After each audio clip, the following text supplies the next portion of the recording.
Sí. Me dicen y yo contesto sobre lo que sé, aunque sé que la inquietud central venía por el tema del envío de oro al exterior, ¿verdad? Es uno de los temas. Primero nos gustaría Sin saber. perjuicio que toquemos cualquier otro tema. Sí, desde ya.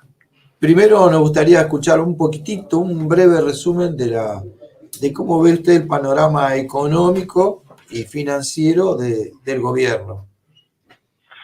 Primero lo general. Primero lo Mira, general y después ir a lo particular de la sí, vuelta a sacar del oro hacia el extranjero. de acuerdo. A ver, intento resumir, hacer una hipersíntesis de lo que está pasando, porque si no abarcamos todo. Yo tengo un método, yo analizo hechos. Las declaraciones, las ampulosas diatribas, los insultos, el cholulismo político no me interesa.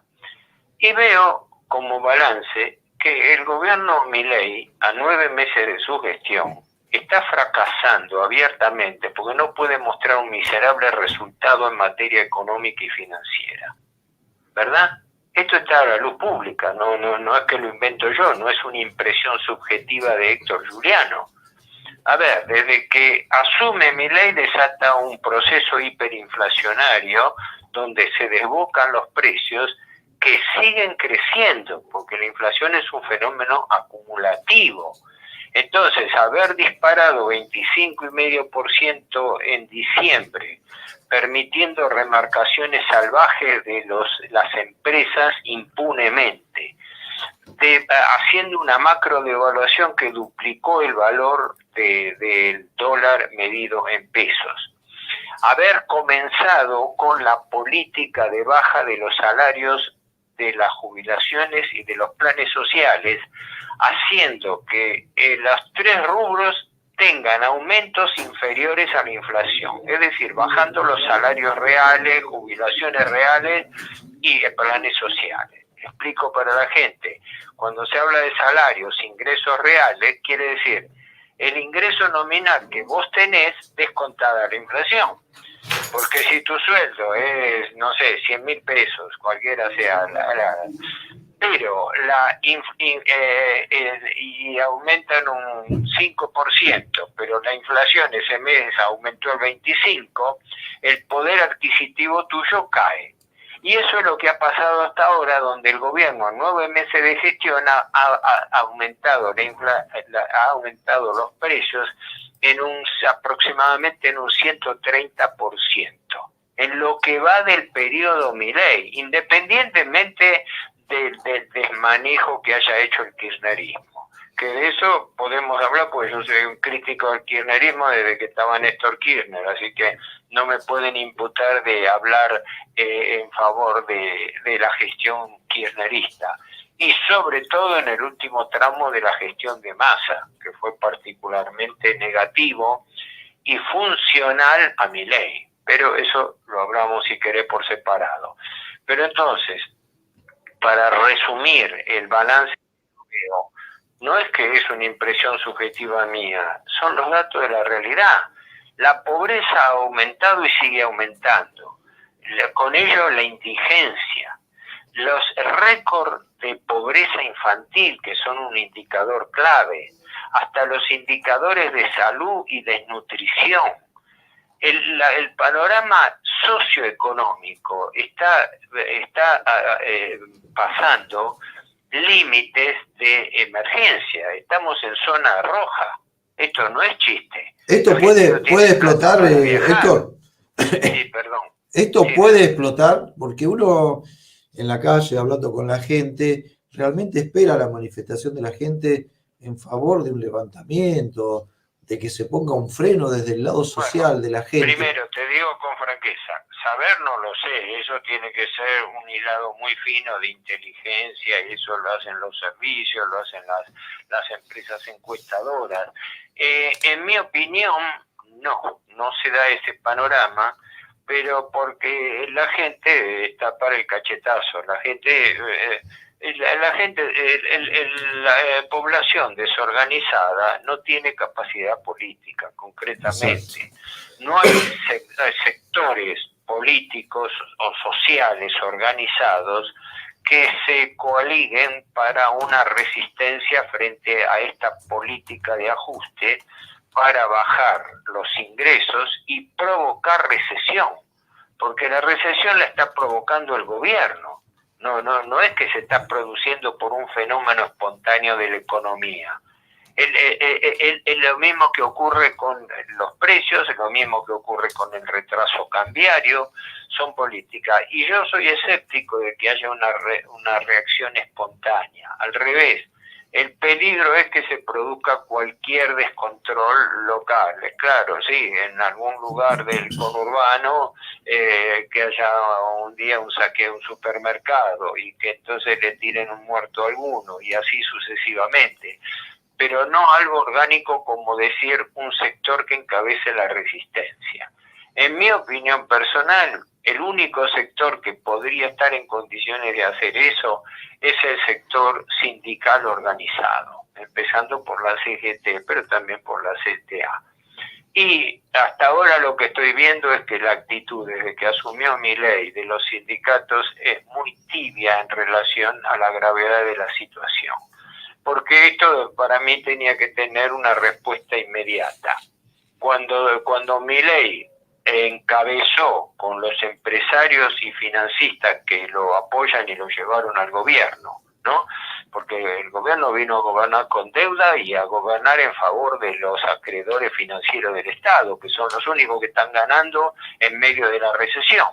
Todos los sectores de la economía real pierden, pero los sectores financieros, bancarios, que viven del Estado a costa del saqueo de la deuda pública, eso están bien como siempre, o mejor que antes.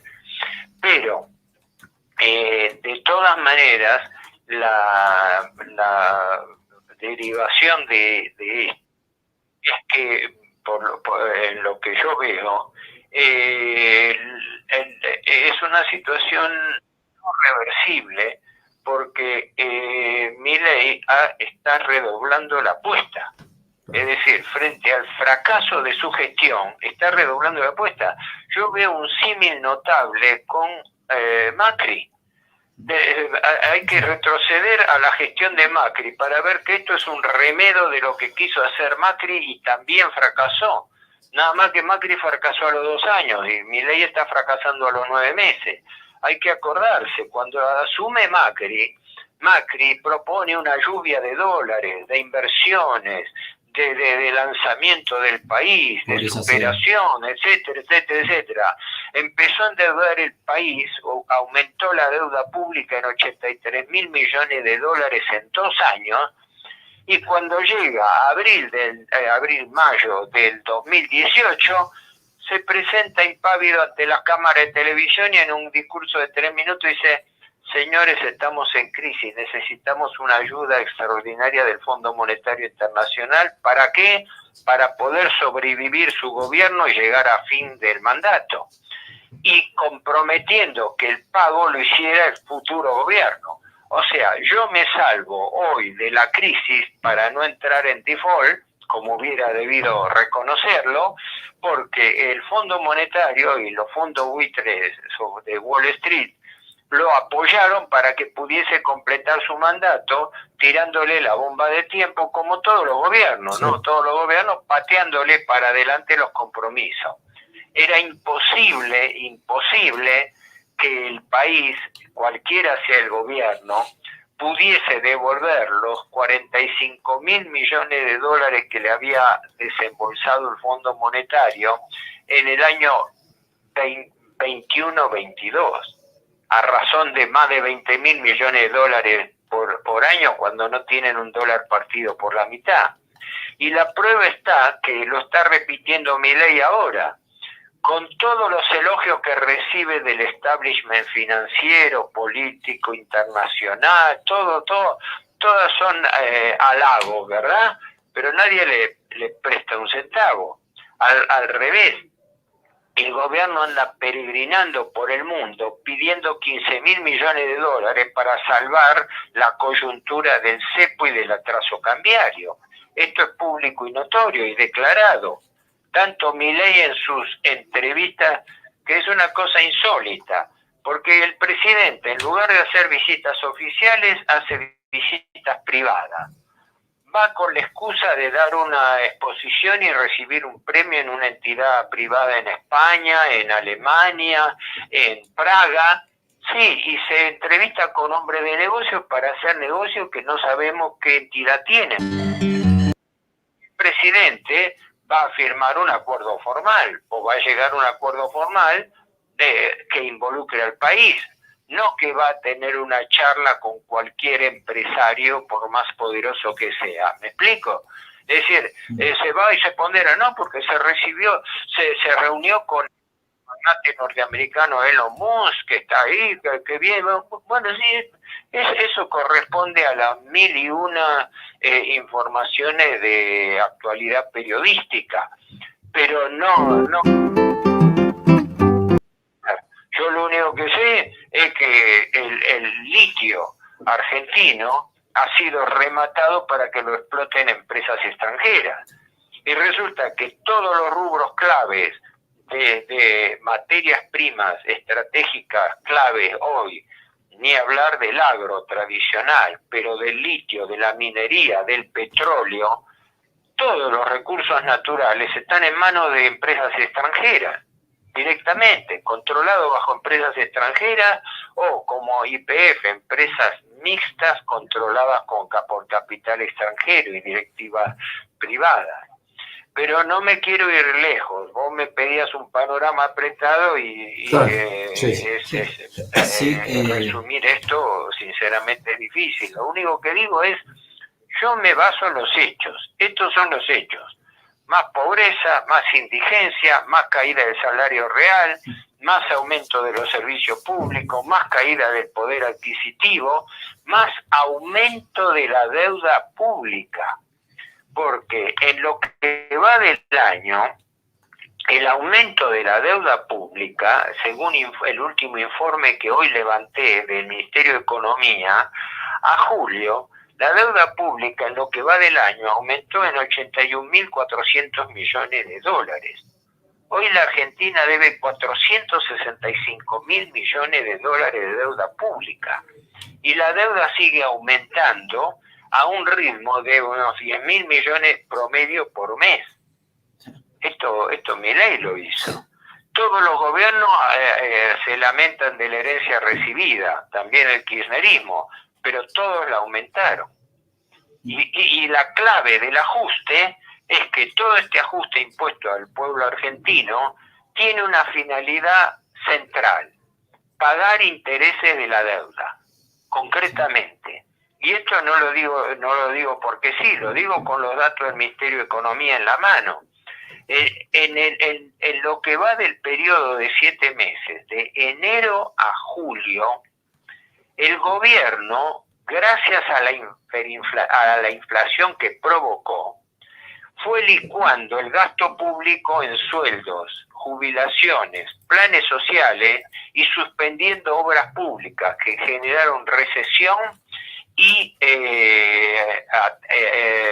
freno a la actividad económica. Gracias a eso, el presidente Milei se jacta de haber obtenido superávit fiscal. Sí, es claro, yo no le pago, no le actualizo el sueldo a los obreros y entonces me quedo con la ganancia. Y después pondero y me vendo la opinión pública. Miren cuánta ganancia tengo yo. ¿Sí? No, tenés ganancia porque no le está pagando a la gente. El caso de los jubilados es infame directamente. El gobierno vetando una ley con un aumento del 8.1% a los jubilados, que es solamente el recupero del saqueo que le hizo el propio gobierno en los primeros meses de este año.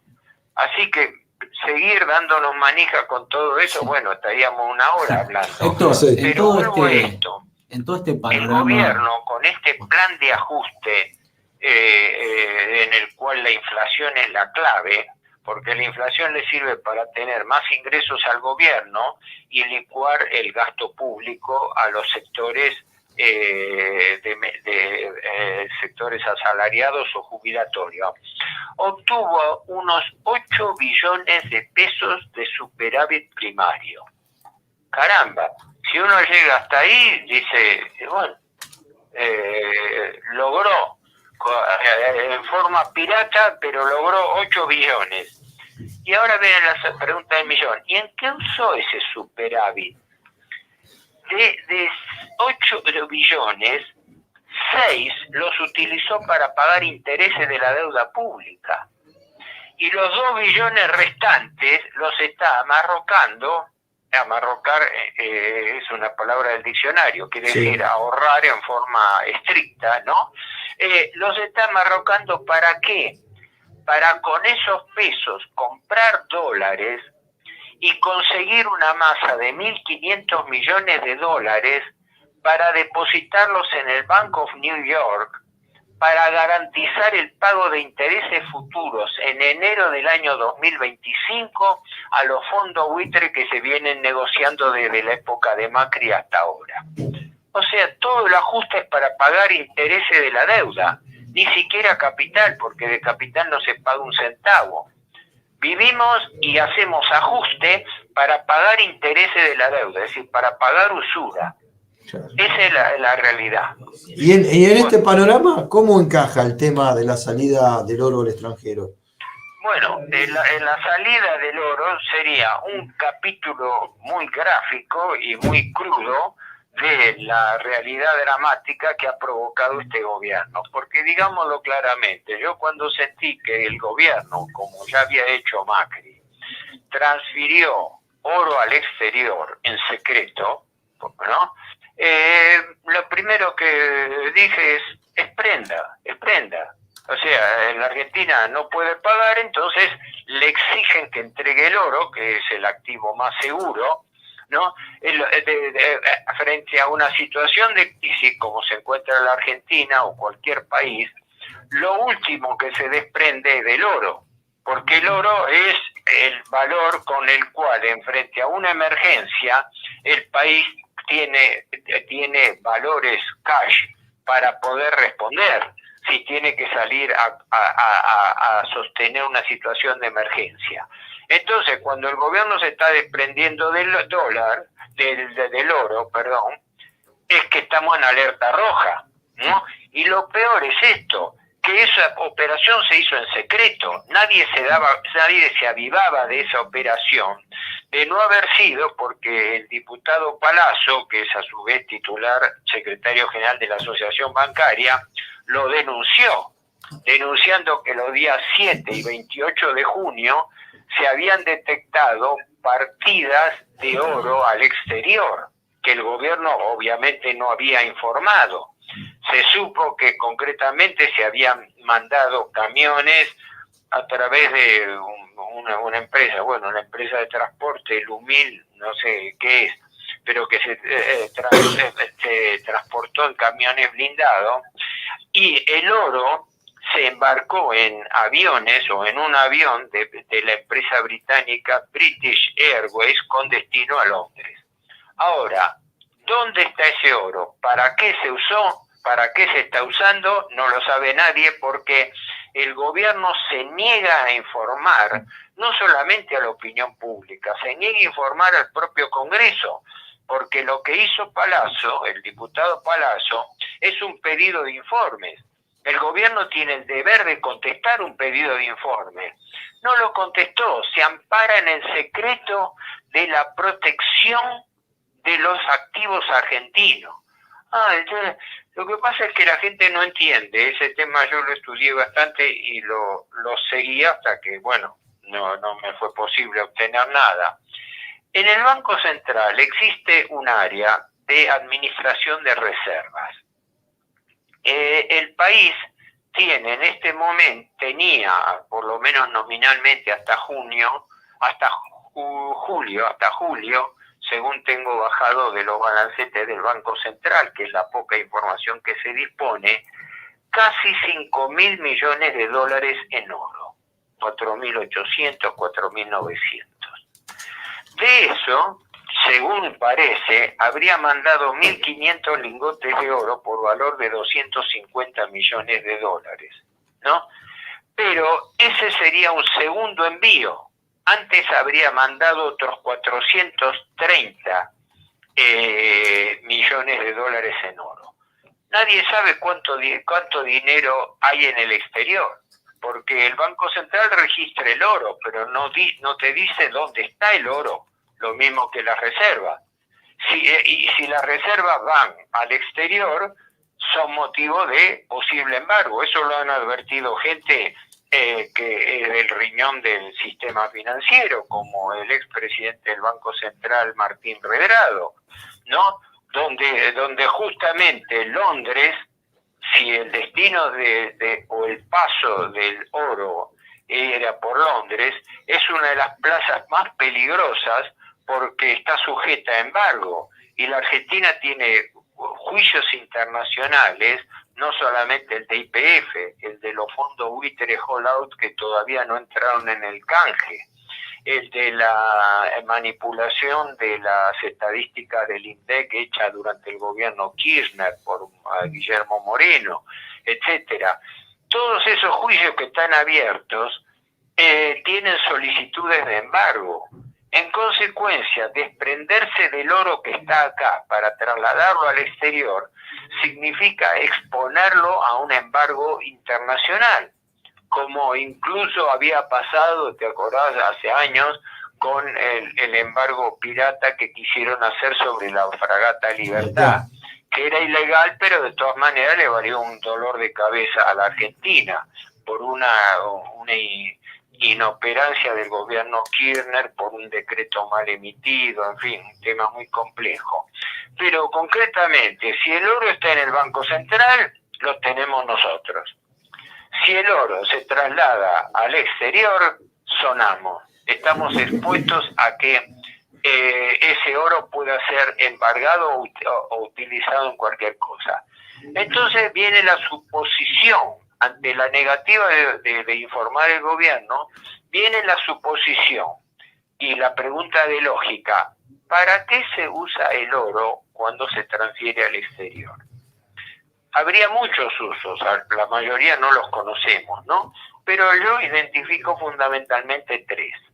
El primero y principal es garantía de préstamo. El gobierno está desesperado por conseguir préstamos y entonces el oro sería garantía de esos préstamos. Como decir, vos me prestás dólares y yo te dejo en garantía el oro. Si no te puedo devolver el oro, vos caucionás. Si no te puedo devolver los dólares, vos me caucionás el oro, ¿no? Esa es lo que se entiende la posibilidad primaria. Pero la otra, que es muy probable, es esta: que el oro sea transferido al exterior para venderlo y conseguir dólares, y con esos dólares pagar intereses de la deuda externa. O sea que estamos canjeando reservas duras, reservas fuertes, que son el oro, el valor más seguro del mundo, lo estamos canjeando por dólares, cuando el dólar se está devaluando, ¿no? Y con esos dólares, ¿qué hacemos? Pagamos usura a los acreedores financieros del Estado, ¿no? Queda también otra alternativa, que sería el hecho de que las lingotes de oro constituyan una reserva que vaya también a forma de garantía al BIS de Basilea, que es el Banco de Pagos Internacionales de Basilea, que es el banco central de los bancos centrales del mundo, para que quede ahí también como solvencia argentina colocada en bóvedas del Banco de Basilea, ¿no? Y algunos sugirieron también que podría tener una derivación a Suiza, que se considera uno de los lugares más seguros para no ser embargado, porque sacar el oro del país significa quedar expuesto a que te lo embarguen. Porque las operaciones, el ministro Caputo tuvo que reconoció que el oro había salido, aunque no indicó ni la cantidad ni el destino. Pero en el primer reportaje que le hicieron habló de la rentabilidad del oro. Y eso de la rentabilidad del oro es muy discutible, porque ¿cómo da rentabilidad el oro? El oro, si vos lo mantenés, puede valorizarse. Normalmente el oro está subiendo.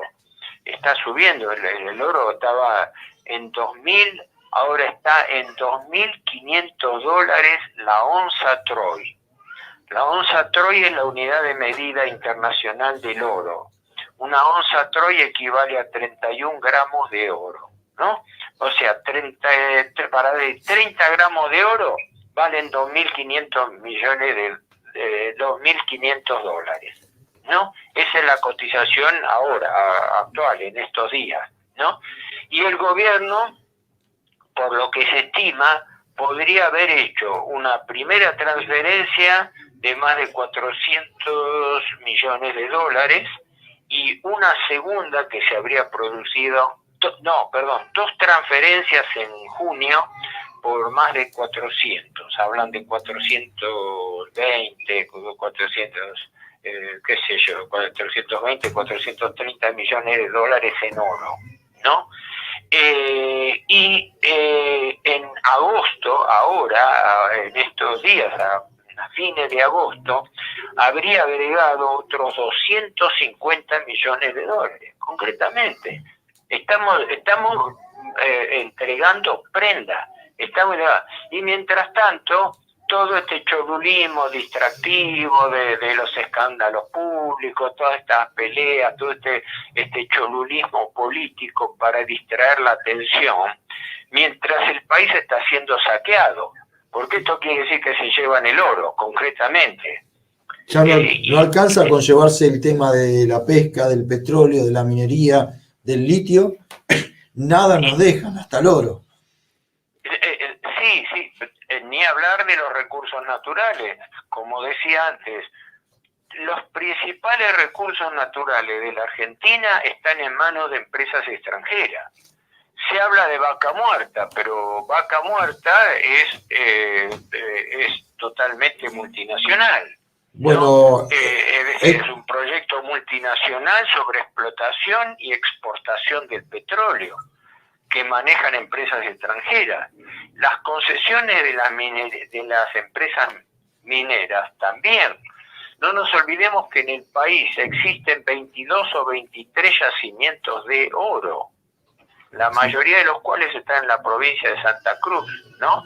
Pero otros que están en San Juan y que están en zona internacional son también productos y los manejan empresas extranjeras. Bueno, Héctor, el tiempo es tirano y tenemos otra llamada entrante con una abogada que va a hablar sobre... Perdón, yo me largué a hablar por mi cuenta para nosotros es re interesante. Pensando de transmitirle todo lo que a ustedes les pudiese interesar. No sé si cumplió el objetivo. De sobremanera. Lo que pasa es que el tiempo nos corre. La verdad que tendríamos que volver a llamarlo y seguir un poquito explayando. Está bien, por eso yo te agradezco la llamada y estoy, como es lógico, uno está muy acelerado porque los hechos van más rápido que la capacidad para analizarlos, ¿no? Nos desayunamos con cuestiones todos los días, así que la puerta está abierta y te agradezco. Después mandame copia de la grabación, que yo también el link simplemente, sí. Y lo tienen, y yo también lo distribuyo de forma que se conozca tanto las declaraciones como la actividad de ustedes de difusión. Bueno, igualmente el 21 de septiembre está el seminario sobre deuda externa donde usted es partícipe, así que nos vemos. Pero esa va sobre la situación económica, sí, fundamentalmente junto a Alejandro Olmos Gaona y Gustavo Rey, de la cual la deuda es un punto central. Bueno, gracias y vamos a estar comunicándonos para que nos haga para invitarnos al seminario que usted va a dar con otros compañeros. Gracias, buenas noches. Bueno, estamos un abrazo, gracias, don Héctor.